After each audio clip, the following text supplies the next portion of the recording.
भगवान से डरो मामी। किसी भी अनाथ के साथ अगर आप इतना जुल्म करेंगी तो ये भगवान को भी पसंद नहीं आएगा। मैं तड़प कर उनसे कह रही थी। तभी उन्होंने अगले ही पल गुस्से में आकर मेरे ऊपर उबलती हुई चाय फेंक दी। मेरा आधा चेहरा जल गया। मैं दर्द में तड़पती हुई बुरी तरह से चीखने लगी। मेरे मुंह से सिर्फ हे भगवान मुझे बचा ले यही निकल रहा था। मामी ने मुझे कमरे में बंद कर दिया। जब रात को मामा मुझे खाना खिलाने के लिए दरवाज़ा खोलकर अंदर आई तो मैंने तड़प कर उनसे कहा कि जब तक भगवान मुझे इंसाफ नहीं देगा मैं खाना बिल्कुल नहीं खाऊंगी। लेकिन फिर उसी रात कहर टूटा जब मेरी मामी। वो रात बहुत ही मुश्किल से कटी। भगवान का नाम लेते हुए जैसे तैसे सुबह का सूरज निकला। मैं नहा धोकर पूजा पाठ करने लगी। मेरा दिल बुरी तरह से खौफ का शिकार था। सुबह जब तक उजाला नहीं हुआ तब तक मैं बिस्तर पर ही पड़ी रही थी। लेकिन मेरी मामी का ये हुक्म था कि सुबह का उजाला चारों तरफ फैलने से पहले ही मुझे उठना होगा और घर के सारे काम निपटाने होंगे। लेकिन आज मुझे इतनी तेज बुखार था कि उसकी शिद्दत की वजह से बहुत कमजोरी लग रही थी और मेरा दिल नहीं कर रहा था कि मैं उठकर घर का काम करूं। मेरा पूरा बदन दर्द से चूर चूर हो रहा था। यहाँ तक कि जब मेरे कमरे का दरवाज़ा बजा तब भी मुझ में हिम्मत नहीं थी। मैंने बड़ी ही बेरुखी से घड़ी की तरफ देखा तो वो 8 बजे दिखा रही थी। जैसे तैसे उठकर मैंने दरवाज़ा खोला। मेरी यह हालत कल रात की दावत की वजह से हुई थी क्योंकि बहुत कड़ाके की ठंड पड़ रही थी। लेकिन इसके बावजूद भी मामी ने जो दावत रखी थी उसमें जितने भी बर्तन हुए थे वो सारे के सारे मुझसे ही धुलवाए थे और इसी वजह से आज मुझे तेज बुखार आ गया था। मुझ में इतनी ताकत भी नहीं बची थी कि मैं अपने कमरे का दरवाज़ा खुद से खोल पाती। मैं जरा सा देर क्या हुई दरवाज़ा जोर जोर से पीटा जाने लगा। मेरी मामी का गुस्सा साफ सुनाई दे रहा था। दरवाजे को जिस तरह से पीटा जा रहा था उससे साफ लग रहा था कि वो बहुत गुस्से में हैं। जैसे ही मैंने दरवाज़ा खोला उन्होंने मुझे देखा और गुस्से में बोली, कहाँ मर गई थी? वैसे तो सुबह के 7 बजे तक चाय बना देती है लेकिन आज 8 बज रहे हैं और अभी तक बिस्तर तोड़ रही है। आजकल तेरी मक्कारी बढ़ती जा रही है इसलिए बिस्तर से तेरी कमर चिपक गई है। मैंने बड़े ही अफसोस भरी नज़रों से मामी की तरफ देखा और कहा, मामी आज मुझे बहुत तेज बुखार है। उन्होंने ताना मारते हुए हंसकर कहा, ये बुखार तुम्हारा क्या बिगाड़ लेगा? तुम्हें चाहे जितना बुखार क्यों ना हो लेकिन तुम अब तक हमारे सीने पर मूंग दलने के लिए बैठी हो। अब ये मामूली सा बुखार भला तुम्हारा क्या बिगाड़ लेगा? उठो, बहाने मत बनाओ और काम करो। उनकी बातों को सुनकर मेरी आंखों में आंसू आ गए। जैसे तैसे करके मैं किचन तक पहुंची तो देखा कि वहां चाय बन चुकी थी। जब मैं मामी की तरफ देख रही थी वो फिर तीखे लहजे में बोली, तुम्हें क्या लगता है तुम्हारे बिना यहाँ कोई काम नहीं हो सकता? तुम्हें चाय पीनी है? अगले ही पल उन्होंने चाय एक कप में डाली और फिर जो किया वो तो मेरे लिए किसी बुरे सपने से कम नहीं था। उन्होंने अचानक वही गरम गरम चाय की प्याली मेरे ऊपर उड़ेल दी। पूरे घर में मेरी चीखें गूंजने लगी। मेरा आधा चेहरा जल गया। यहाँ तक कि चाय के छींटे मेरे हाथ और पैरों पर भी पड़े। चाय की प्याली टूट कर बिखर चुकी थी और घर में मेरी चीखें गूंज रही थीं। मैं जोर जोर से चीख चीख कर रोने लगी। सारे घर वाले उठकर आ गए लेकिन किसी तमाशबीन की तरह सब कुछ देखकर वापस लौट गए क्योंकि उनके लिए ये सब कुछ नया नहीं था। मामी ने जो सजा दी थी वो मेरे लिए जानलेवा थी। मैं वहीं बैठकर रोने लगी। दर्द की शिद्दत से तड़पने लगी, चिल्लाने लगी। बुखार की वजह से मेरा पूरा वजूद कांप रहा था। हैरानी की बात थी कि इस हालत में भी मामी का गुस्सा ठंडा नहीं हुआ। उन्होंने मुझे धक्का देकर स्टोर रूम में बंद कर दिया। मैं चीखती रही, चिल्लाती रही। मैंने उनसे कहा, मामी एक अनाथ पर कम से कम इतना जुल्म मत करो। लेकिन उन्होंने जैसे अपने कानों पर रुई लगा रखी हो। फिर मुझे कुछ भी कहने और सुनने के काबिल नहीं छोड़ा। मैं वहीं बैठकर अपने दर्द को सहती रही। धीरे धीरे सारा दिन गुजर गया। होना तो ये चाहिए था कि उन्हें अपनी गलती का एहसास होता लेकिन उनके अंदर तो एहसास नाम की कोई चीज़ ही नहीं थी। मुझे अपना अतीत याद आने लगा। मैं इस वक्त 23 साल की थी और इन 23 सालों में मैंने उनके जुल्म सितम को बर्दाश्त करते हुए कई साल गुजारे थे। लेकिन अब मेरी बर्दाश्त की हद खत्म हो गई थी। मैं रो रो कर भगवान से प्रार्थना कर रही थी। थोड़ी देर बाद मेरे कमरे का दरवाज़ा जोर जोर से बजा। शायद रात का वक्त था। मैं रो रही थी और भगवान से प्रार्थना कर रही थी कि मेरी मामी को उनके जुल्म का अंजाम मिले, क्योंकि अब मेरी सहने की ताकत खत्म हो गई थी। जैसे ही मैंने दरवाज़ा खोला, सामने मामा खड़े थे। मैं उन्हें देखकर फूट फूट कर रोने लगी और मैंने उन्हें सब कुछ बताया, लेकिन उन्होंने एक शब्द भी अपनी पत्नी को नहीं कहा। उन्होंने आगे बढ़कर अपने हाथ में मौजूद प्लेट में रखा खाना मुझे दिया और कहा, मैं अब उस वक्त तक खाना नहीं खाऊंगी जब तक भगवान इंसाफ नहीं करेगा। तुम्हारे साथ तो हमदर्दी करना ही बेकार है। अपनी पत्नी से मैं लड़ झगड़ कर तुम्हें खाना देने आया हूँ। इसका मतलब ये नहीं कि मेरे अंदर इंसानियत नहीं है, लेकिन तुम्हारे अंदर की अकड़ कब खत्म होगी। मैं सोचने लगी कि मामा किस अकड़ की बात कर रहे हैं, वो अकड़ जो मेरे अंदर है ही नहीं। थोड़ी देर गुजरी थी कि अचानक बंद कमरे के बाहर काफी तेज आवाजें सुनाई दी। मैं हैरान रह गई, लेकिन बाहर नहीं जा सकती थी। उन चीखों को सुनकर मुझे लगने लगा कि शायद मेरी प्रार्थना भगवान ने सुन ली है। तभी अचानक किसी ने दौड़कर दरवाजा खोला और मुझे बाहर निकाला। सामने जो मंजर था वो मैं बयां करने के काबिल नहीं थी। उसके बारे में तो मैंने कभी सपने में भी नहीं सोचा था। इसके बाद मुझे भगवान के इंसाफ पर यकीन हो गया। मामी के साथ जो हुआ उसे देखकर मुझे महसूस हुआ कि भगवान किसी अनाथ की बद्दुआ को कभी बेकार नहीं जाने देते। मेरी मामी ने मेरे साथ जो किया उसका अंजाम उन्हें अच्छे से मिला। मुझे अपना अतीत का हर एक लम्हा याद आने लगा। ये शायद इतने सालों के सफ़र का फल था जो मुझे एक पल में मिल गया। वो मंजर इतना भयंकर था कि देखकर मेरे पैरों तले से जमीन खिसक गई। मेरा नाम सीमा है। जब से मैंने होश संभाला तब से मैंने अपने माँ बाप के बीच कभी भी प्यार मोहब्बत नहीं देखा, बल्कि हमेशा उन्हें आपस में लड़ते झगड़ते हुए ही देखा। इस सब ने मेरे मन पर बहुत बुरा असर डाला। बहुत कम उम्र में ही मुझे इस बात का अंदाजा हो गया था कि मेरी आने वाली जिंदगी बिल्कुल भी आसान नहीं होने वाली। मेरे माँ बाप के बीच झगड़े बढ़ते ही जा रहे थे। हमेशा से मुझे ऐसा ही माहौल मिला। इसी माहौल में मैं पली बड़ी। मैं हमेशा अपनी माँ के चेहरे पर चोटों के निशान देखती थी। हालात के जो निशान थे, इन सब की वजह से मेरी माँ की सूरत ही बदल गई थी।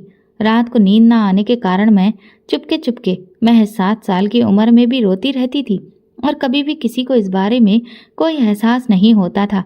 दिन गुजरते जा रहे थे। एक दिन जब मैं स्कूल से पढ़ाई करके घर वापस आई तो मैं बहुत खुश थी, क्योंकि उस दिन मेरी मैडम ने मेरी खूब तारीफ की थी। उन्होंने मुझे बहुत सराहा था और इस वजह से मैं अपनी खुशी किसी से साझा करने के लिए बेताब थी। मैंने महज 7 साल की उम्र में ही इस खुशी को जाहिर करने के लिए स्कूल से आते ही भागकर अपनी माँ को गले से लगा लिया, लेकिन अगले ही पल उन्होंने मुझे खुद से अलग किया और एक जोरदार थप्पड़ मेरे गाल पर जड़ दिया। इस वाक्य ने मेरे मन पर बहुत बुरा असर डाला। उसी वक्त मेरे पिताजी सामने खड़े थे। उनके हाथ में एक बेल्ट था और फिर उसी दिन उन्होंने मेरी आंखों के सामने मेरी माँ को बहुत पीटा, इतना ज़्यादा कि वो लहूलुहान हो गई। मैं लगातार रोती रही, चिल्लाती रही और डरती रही। खौफजदा होकर मैंने अपने पापा को रोकने की कोशिश की तो उन्होंने मुझे बिना देखे ही बेल्ट से मार दिया और मैं नीचे गिर गई। मैं भी काफ़ी जख्मी हो गई। यही वो पल था जब मेरी माँ ने अपनी ज़िंदगी से जुड़ा सबसे बड़ा फैसला लिया। उन्होंने पिताजी से कहा कि अब वो उन्हें तलाक दे देंगी। मैंने पापा की तरफ देखा तो वो भी हद से ज़्यादा गुस्से में थे। उन्होंने भी तुरंत ही माँ को तलाक देने का फैसला कर लिया। अगले ही पल मेरे पापा ने हमें घर से बाहर निकाल दिया। ये सब देखकर मैं बहुत ज़्यादा डर गई। मैं रोती हुई निगाहों से अपने पापा की तरफ देखती रही, लेकिन उन्होंने मुझ पर कोई ध्यान नहीं दिया और हमारे मुंह पर दरवाज़ा बंद कर दिया। दरवाज़ा बंद होते ही मुझे ऐसा लगा जैसे मेरी ज़िंदगी ही ख़त्म हो गई हो। उस वक्त मेरी माँ मुझे लेकर अपने भाई के घर आ गई और तभी से हमारी ज़िंदगी पूरी तरह बदल गई। मामा मामी का घर ही अब हमारा ठिकाना बन गया। जब मामी ने हमें देखा तो वे हमारी हालत देखकर सब कुछ समझ गईं। उन्होंने माँ से पूछा, क्या हुआ, आज फिर मार खाकर आई हो?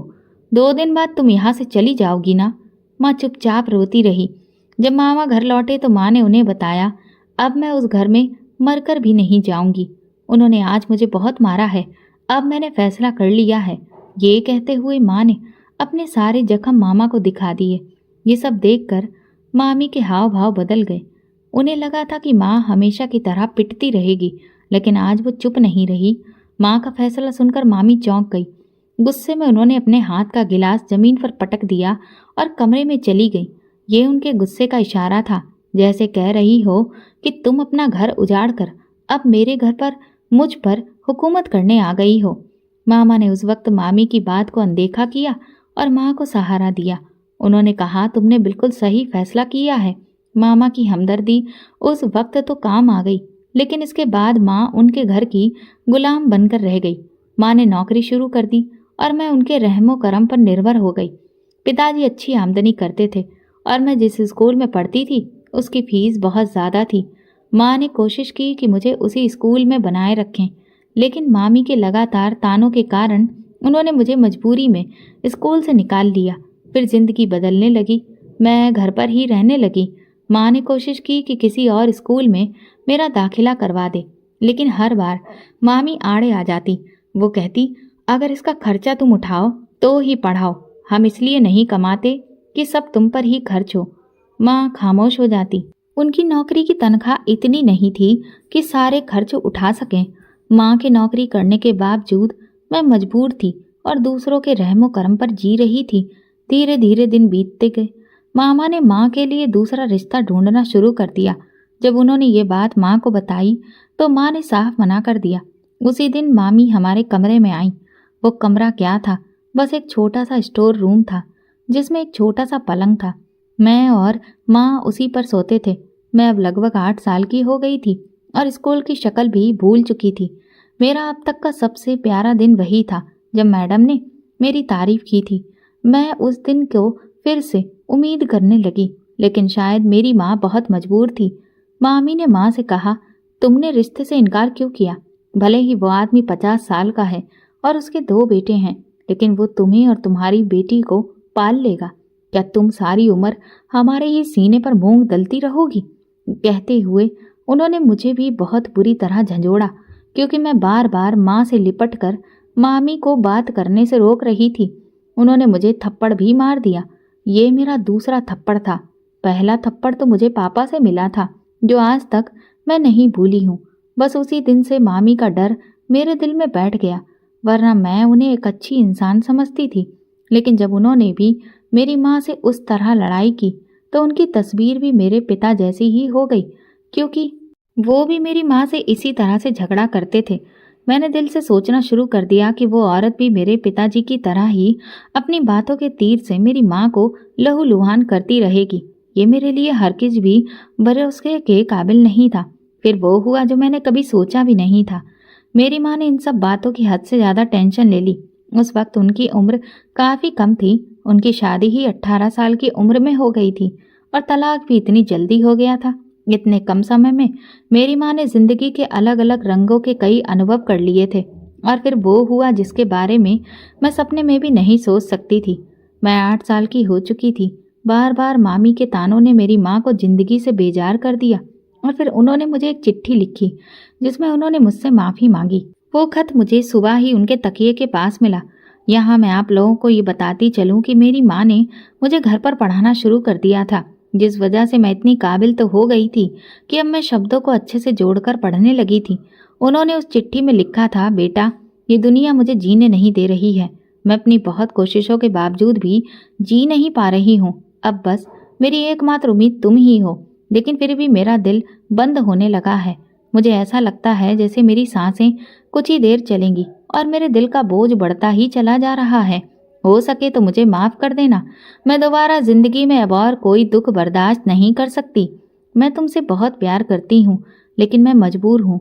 उस दिन जब मैं दौड़कर बाहर आई और उस चिट्ठी को पढ़ा तो मुझे अपने दिल में हद से ज़्यादा डर महसूस हुआ। मेरा दिल बुरी तरह से घबरा रहा था। बाहर का नज़ारा बहुत ही भयानक था, क्योंकि बीच आंगन में मेरी माँ बेसुध पड़ी थी। मेरी मामी जोर जोर से चिल्लाकर रोने का नाटक करने लगी। मेरे मामा भी रो रहे थे और मामा के बच्चों की आंखों में भी आंसू थे। मैं जैसे ही भागकर वहां पहुंची तो देखा कि मेरी माँ की सांसें नहीं चल रही थी। मामी ने आगे बढ़कर मुझे अपने गले से लगा लिया और मुझसे कहने लगी, तुम आज से अनाथ हो गई। जैसे ही मैंने ये सुना मुझे ऐसा लगा कि जैसे मेरी सांसें रुक गई हों। 8 साल की उम्र तक मेरा जहन काफ़ी हद तक बड़ा हो चुका था। मैं जोर जोर से रोने लगी। वहाँ मौजूद तमाम लोग मुझे दिलासा देने लगे, लेकिन मुझे उन लोगों से नफरत हो गई वे कैसे लोग थे जो मेरी माँ को इस अंजाम तक पहुंचाने के बाद मुझ पर हमदर्दी जता रहे थे। उसी दिन से मैंने तय कर लिया कि यही लोग मेरे दुश्मन हैं। इन्हीं की वजह से मेरी माँ मुझे इस दुनिया में अकेला छोड़कर चली गई है।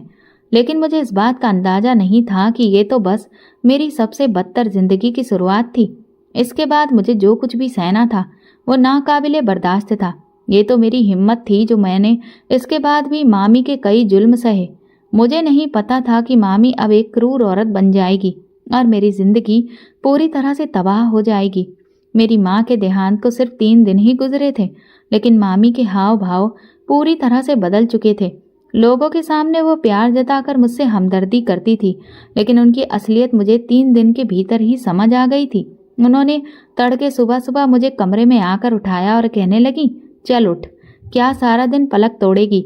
तेरी माँ तो अब इस दुनिया से चली गई है और जाते जाते हमारे माथे पर अपनी जान लेने का कलंक लगा गई है। लोग तरह तरह की बातें कर रहे हैं कि जरूर इसके भाई भाभी ने उसे ठीक से नहीं रखा होगा, इसीलिए उसने ऐसा कदम उठाया। सब लोग तुझ पर तरस खा रहे हैं, जबकि तू तरस खाने के लायक बिल्कुल भी नहीं है। इन सारी बातों को समझने के लायक मैं नहीं थी, इसलिए बस रोने लगी। लेकिन फिर भी मामी को मुझ पर जरा सा भी रहम नहीं आया। उन्होंने कड़कड़ाती ठंड में मुझे सुबह सुबह ही उठाकर रसोई में खड़ा कर दिया और कहने लगी कि अब ये पूरा किचन मुझे साफ करना है। मुझे घर के काम करना नहीं आता था, इसलिए जब मैंने बर्तन धोने शुरू किए तो कांच के कई बर्तन टूट गए। ये देखकर मामी का गुस्सा 7वें आसमान पर पहुंच गया। उस रात उन्होंने मुझे लकड़ी के डंडे से बहुत मारा और मैं वहीं रोते रोते आंगन में सो गई। अपनी माँ को याद करते करते मेरी आंख लग गई। उस वक्त मैंने सपना देखा कि मेरी माँ खूब हंस रही है, मेरे साथ खेल रही है और मुझे अपने पास बुला रही है। लेकिन जैसे ही मैं उनकी तरफ बढ़ती हूँ, हमारे बीच में एक दीवार बन जाती है। तभी अचानक मेरी आंख खुल जाती है। मैं सोचने लगी कि ये सपना कैसा था। सच कहूँ तो ये सपना ऐसा था जिसे मैं चाहकर भी खत्म नहीं होने देना चाहती थी, क्योंकि मैंने अपनी माँ को पहली बार मुस्कुराते हुए देखा था और मैं चाहती थी कि वो मुस्कान कभी खत्म ना हो। लेकिन फिर मामी की तेज आवाज ने मेरी आंखें खोल दी। शायद वो रात का कोई आखिरी पहर था। मैं हद से ज्यादा घबरा गई थी, इसलिए तुरंत दौड़कर मामी के कमरे की तरफ जाने लगी। मुझे नहीं पता था कि वो तो इस वक्त एक क्रूर औरत बनी बैठी हैं और मुझे दुख और तकलीफ देने के लिए किसी भी हद तक जा सकती हैं। मैं जैसे ही आगे बढ़ी तो मुझे उनकी बातें करने की आवाज सुनाई दी। वो आवाज उनके कमरे से नहीं, बल्कि उनके कमरे के बगल में मौजूद गैलरी से आ रही थी। मैं जब उस तरफ झांकने लगी तो देखा कि वो किसी को पैसे दे रही थी और कह रही थी, तुम अपना मुंह बंद रखना, क्योंकि ये सब कुछ हमने आपस में मिल बांट कर तय किया है। किसी को कुछ भी मत बताना, ये तुम्हारा मुआवजा है। मेरा छोटा सा मन ये सब कुछ भला कहाँ समझ सकता था, लेकिन मैंने जो कुछ सुना उससे मेरे छोटे से मन ने पूरी तरह से आत्मसात कर लिया था, जो कि अब छोटा नहीं रहा था, अब वो काफी हद तक बड़ा हो चुका था। जुल्म के साथ साथ वो इस बात का भी आदी हो चुका था कि जालिम कौन है। मामी ने उस दिन उस आदमी को पैसे देकर वहां से रवाना कर दिया और कहा कि मैंने इसका पूरा इंतजाम कर दिया है। सबको लगा कि उसने अपनी जान खुद ही ले ली है, जबकि किसी को इस बात का अंदाजा भी नहीं हुआ कि उसे तो खाने में जहर दिया गया था। ये सब सुनते ही मेरे पैरों तले से जमीन खिसक गई और मेरी चीख निकल गई। मामी ने मेरी चीख सुन ली, उनके हाथ पैर ठंडे पड़ने लगे। लेकिन अगले ही पल जैसे ही उन्होंने देखा कि ये सारी बातें मैंने वहीं खड़े होकर सुनी हैं और ये चीख भी मेरी ही थी, तो उन्होंने तुरंत मुझे अपनी क्रूरता का निशाना बना डाला। इस बार तो उन्होंने हद ही कर दी थी। उन्होंने मुझे स्टोर रूम में बंद कर दिया, वही स्टोर रूम जिससे वो मुझे हमेशा डराया करती थी कि वहां ढेर सारे चूहे और छिपकलियां रहती हैं। कहती थी, अगर तुम मेरी बात नहीं मानोगी और मुझे परेशान करोगी तो मैं तुम्हें इसी स्टोर रूम में बंद कर दूंगी।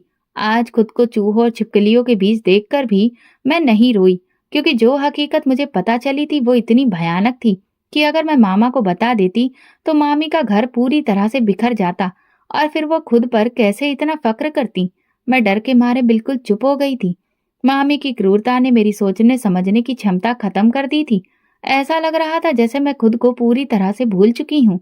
अगली सुबह जब उन्होंने मुझे स्टोर रूम से बाहर निकाला तो मैं बहुत बुरी तरह घबराई हुई थी। उनके आदेश पर मैं सारे काम लगातार करती जा रही थी, क्योंकि उन्होंने आंखों ही आंखों में मुझे इशारा कर दिया था कि अगर तुमने किसी को कुछ भी बताया तो तुम भी अपनी माँ की तरह बेमौत मारी जाओगी। वो मेरी माँ की कातिल थी और मेरी आंखों के सामने खुली घूमती फिरती रही और मैं उसका कुछ भी नहीं कर सकी। उस वक्त मैं बहुत छोटी थी। मैं अंदर ही अंदर इस बात का सदमा लेकर धीरे धीरे बड़ी होती रही। ये बात मैंने किसी को भी नहीं बताई, बस हर पल अपनी माँ को याद करके रोती रहती। मेरे लिए रातें बहुत मुश्किल होती थी। कभी मुझे किचन एरिया में सोना पड़ता था तो कभी कमरे के बाहर, क्योंकि मेरा कोई ठिकाना ही नहीं था। अब मामी के बच्चे भी बड़े हो गए थे। घर में मौजूद 6 कमरों में से 4 कमरे उनके बच्चों के पास थे। मामा मामी का एक कमरा था और एक गेस्ट रूम था। मुझे अक्सर उसी गेस्ट रूम में सोना पड़ता था, लेकिन मामी को ये बात भी बर्दाश्त नहीं थी। वो अक्सर मुझे वहां से भी हटा देती थी, ये कहकर कि कल मेहमान आने वाले हैं, कभी कहती परसों आएंगे। मामी के 4 बच्चे थे, 2 बेटे और 2 बेटियां। बेटियां मुझसे बड़ी थीं और बेटे छोटे, लेकिन वे सब मुझे अपनी नौकरानी समझते थे। कभी उनकी बड़ी बेटी मुझे अपने कपड़े प्रेस करने को देती तो उनका छोटा बेटा मुझसे सारा होमवर्क करवाता। रात को जब मैं थकी हारी सोने की जगह तलाश करती तो ये सब अपने काम मेरे पास ले आते। अगर मैं मना करती तो मामी का कहर मुझ पर टूट पड़ता। मैं उनके लिए एक फुल टाइम नौकरानी थी, एक ऐसी नौकरानी जिसे तनख्वाह देने की भी जरूरत नहीं थी। बस 2 वक्त की रोटी चाहिए थी और वो भी तब मिलती थी जब सब खाना खा चुके होते और बचे हुए टुकड़ों में से मुझे खाना पड़ता था। मैं अक्सर भगवान को याद करके रोती रहती थी। मैं आपको ये बताती चलूं कि जब मामा को मुझ पर थोड़ा तरस आया तो उन्होंने मुझे कुछ किताबें लाकर दी थी और कहा कि तुम इनको पढ़ो और एग्जाम की तैयारी करो। तुम्हें पढ़ाना अब मेरी जिम्मेदारी है। लेकिन मामी को ये भी बर्दाश्त नहीं हुआ।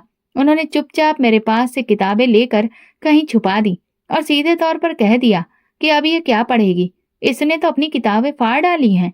इतना बड़ा झूठ सुनकर मेरा दिल किया कि जोर जोर से चिल्लाऊं। अब मैं लगभग 15 साल की हो चुकी थी। इन बीते सालों में उन्होंने मुझ पर जुल्म करने की सारी हदें पार कर दी थी और मैं चुपचाप सहती रही। वो रात जो मैंने बचपन में सुना था मेरे सीने में दफन था और अब भी मुझे याद था। मामी की बेटियां अब शादी के काबिल हो चुकी थीं, इसलिए उनके रिश्ते आने लगे थे। मैं मामी की बेटियों से ज्यादा सुंदर थी, इसलिए मामी ने मुझ पर ये पाबंदी लगा दी कि जब भी कोई मेहमान घर में आएगा तो मैं घर के पीछे बने छोटे से कमरे में छुप जाया करूं। वो कमरा बहुत बदबूदार था, जहां गटर की लाइनें थीं। वो अक्सर मुझे पूरा दिन उसी कमरे में बिठाए रखती थी। काम तो सारा मुझसे ही करवाती थी, सफाई, खाना पकाना। लेकिन जब रिश्ते वाले आते तो मुझे धमकाकर उस कमरे में भेज देती। मेरे मामा को मामी की इन हरकतों की भनक नहीं थी। हाँ, वो इतना जानते थे कि मामी मुझे पसंद नहीं करती। इसीलिए जब मामी ने किताबों की बात कही तो उन्होंने उस पर विश्वास नहीं किया और खुद किताबों की तलाश में लग गए। जब उन्हें किताबें मिल गईं, तो फिर उन्होंने वापस आकर मुझे वो सारी किताबें थमा दी। मैं चुपके चुपके रातों को जाग जाग कर एग्जाम की तैयारी करने लगी। जब मैंने उन किताबों को समझकर और पड़ोस में रहने वाली लड़कियों से किताबों से जुड़ी चीजें पूछ पूछ कर अच्छे से पढ़ना शुरू कर दिया था, तब जाकर मेरी पढ़ाई में सुधार हुआ। जब मैंने मैट्रिक पास कर लिया तो मामा ने मेरा एडमिशन कॉलेज में करवा दिया और उन्होंने मामी को इस बात का एहसास भी नहीं होने दिया। उन्होंने मुझसे साफ कह दिया था कि अगर तुम पढ़ना चाहती हो तो चुपचाप पढ़ो, तुम्हारी मामी को इस बात की खबर नहीं होनी चाहिए। मैं प्राइवेट तौर पर पढ़ने लगी थी। मैंने अपनी सारी किताबें भी छुपा दी थी। मामी उस समय अपनी बेटियों के रिश्तों के लिए बहुत ज्यादा व्यस्त थी, इसलिए उन्होंने मुझ पर ध्यान देना अब बंद कर दिया था और इसी कारण मैं अब सुकून की सांस लेने लगी थी। अलबत्ता घर के सारे कामों का बोझ अभी भी मेरे सिर पर ज्यों का त्यों ही था।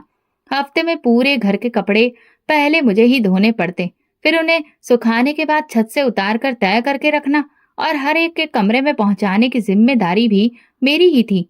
मैं हफ्ते में 6 दिन खाना पकाती और जब मामा घर पर होते तो उन्हें दिखाने के लिए मामी बस 1 दिन सेवा करती थी। इसके अलावा रोजमर्रा की सफाई भी मेरी ही जिम्मेदारी थी। उनसे जितना हो सकता था वो ज्यादा से ज्यादा काम मुझसे ही करवाती थी। अब इतने सालों से काम करने की वजह से मुझे भी इन सारे कामों को करने की आदत हो गई थी। अभी 2-3 हफ्तों से उन्होंने मुझे जली कटी सुनाना भी बंद कर दिया था, क्योंकि वो कुछ परेशान नजर आने लगी थी। मालूम करने पर पता चला कि उनकी बड़ी बेटी को अपने क्लास का कोई लड़का पसंद आ गया है, लेकिन मामा इस बात पर राजी नहीं है। इसीलिए वो जल्दी से जल्दी उसके लिए रिश्ता ढूंढकर उसकी शादी कर देना चाहते हैं। उसके लिए एक बहुत ही शानदार घर में रिश्ता देखा गया था। वो लोग उनकी बड़ी बेटी को देखने आए थे और यही मुझसे गलती हो गई। वे लोग जल्दी पहुंच गए थे और मैंने अब तक टेबल नहीं सजाई थी। जैसे ही मैंने टेबल सजाकर वहां से जाने लगी, उनके बेटे ने मुझे देख लिया और उसने धीरे से अपनी माँ को इशारा किया। उन लोगों ने मामी से मेरे बारे में पूछा तो एक लम्हे के लिए मामी की आंखों के आगे अंधेरा छा गया। मामी ने तुरंत बहाना बनाया कि बेटा, ये तो नौकरानी है। उनकी ये बात सुनकर मेरी आंखों के आगे अंधेरा छा गया। मैंने आगे बढ़कर उनकी बात को काटना चाहा, लेकिन मामी की तेज आंखों की आग को देखकर मेरा पूरा वजूद डर के मारे कांपने लगा। मैं रोते हुए अंदर चली गई। वहां मौजूद सभी लोगों ने जब ये सब कुछ देखा तो मामी ने बात संभालने के लिए उनसे कहा कि ये लड़की थोड़ी ज्यादा इमोशनल है, इसे अपनी मरी हुई माँ बहुत ज्यादा याद आती है और इसीलिए ये रो रही है। वे लोग निश्चिंत हो गए और फिर वहां से चले गए। लेकिन इसके बाद जो कहर मेरी जिंदगी में टूटा वो मैं कभी भी नहीं भूल सकती। मामी स्टोर रूम में तुरंत बौखलाई हुई आई और उन्होंने मेरे बालों को कसकर पकड़कर खींचा और मुझे जमीन पर पटक दिया। उन्होंने कहा, किस बेवकूफ ने तुझे ये बताया था कि तू उन लोगों के सामने आए? क्या मैंने तुझे साफ साफ नहीं समझाया था कि तू मेहमानों के सामने नहीं आएगी? मैंने रोते हुए अपनी सफाई देने लगी कि मैं जानबूझकर मेहमानों के सामने नहीं आई थी, बल्कि मैं तो वहां टेबल सजा रही थी और तभी अचानक वो लोग आ गए और उन्होंने मुझे खुद ही देख लिया। उन्होंने तो मुझसे पूछा भी था, लेकिन मैंने उन्हें कुछ भी नहीं बताया था, बल्कि आपने ही उल्टा मुझे नौकरानी बता दिया। मैं शिकायत करती हुई नजरों से उनकी तरफ देख रही थी, लेकिन मुझे नहीं पता था कि वो आज मुझे खा जाने को तैयार हैं। उन्होंने मुझ पर जुल्म करना शुरू कर दिया। मुझ पर थप्पड़ों की बारिश शुरू हो गई। उनकी बड़ी बेटी भी वहां मौजूद थी, जो जहर उगलने लगी। वो कहने लगी, ये लड़की अगर यहाँ पर रही तो हम दोनों बहनों का रिश्ता कभी भी तय नहीं हो सकता। शक्ल सूरत थोड़ी ज्यादा बेहतर मिल गई है इसे, तो अब इसे इसका हिसाब देना होगा। मामी ने उसे उस वक्त कुछ भी नहीं कहा। उन्होंने मुझ पर थप्पड़ों की बारिश करने के बाद कहा, जा किचन में जाकर काम कर, वहां पर बहुत सारे बर्तन धोने को पड़े हैं, वो जाकर बर्तन धोकर रख। मैं रोती रोती उनकी बात में सिर हिलाया। ये ठंड का मौसम था, दिसंबर के दिन चल रहे थे। मैंने जैसे तैसे करके इतनी कड़कड़ाती ठंड में नल से आने वाले बर्फीले पानी से सारे बर्तन धोए। रात हुई तो मुझे हल्का हल्का बुखार सा महसूस होने लगा। 2 दिन से मुझे अपने शरीर में काफी दर्द महसूस हो रहा था, लेकिन मैंने उस दर्द को किसी से भी बताना ठीक नहीं समझा, क्योंकि मुझे वैसे भी अपने काम से कभी छुट्टी नहीं मिलती थी। इस बीच मामी न जाने क्यों चुप सी हो गई थी। उनके दिमाग में कुछ चलने लगा था। मुझे थोड़ा सा अजीब लगने लगा। बर्तन धोकर जैसे ही मैं फ्री हुई और पीछे पलटी तो वो मुझे अपने सिर पर ही खड़ी दिखाई दी। कहने लगी, तुम आज यहीं पर सोना, तुम्हें तुम्हारे कमरे में सोने की कोई इजाजत नहीं है। उनकी ये बात सुनकर मुझे काफी हैरानी हुई, लेकिन फिर कुछ देर सोचने के बाद मामी ने अचानक मुझे मेरे कमरे में जाकर लेटने की इजाजत दे दी।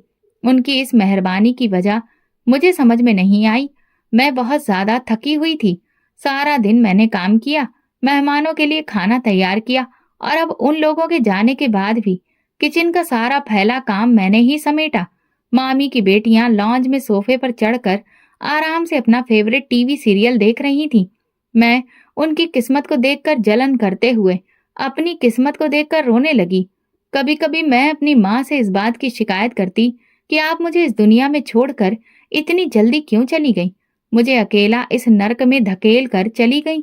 और मेरे पापा, उनका भी अब कुछ अता पता नहीं था। मुझे मामा के जरिए ही ये बात पता चली थी कि माँ को तलाक देने के बाद पिताजी ने दूसरी शादी कर ली थी और अब उनकी दूसरी शादी से 2 बच्चे हैं, जिनके साथ वो खुशी खुशी रह रहे हैं। ये सब सुनते ही मेरी आंखों में आंसू आ गए थे कि काश वो मेरी माँ के साथ समझौता कर लेते, तो मैं भी एक हंसी खुशी परिवार के साथ आराम से रह रही होती। यहाँ तो मैं पूरी तरह से मामी के रहमो करम पर पड़ी हुई हूँ। ये सब सोचते ही मुझे बहुत तेज रोना आने लगा। और उस दिन तो हद ही हो गई जब मैंने खुद अपने बाप को उनके बच्चों के साथ देखा। मेरी आंखों में बेपनाह हसरत थी। मैं उन्हें एक बार भी पुकार न सकी और फिर इसके बाद ही वो रिश्ते वाला मामला हो गया।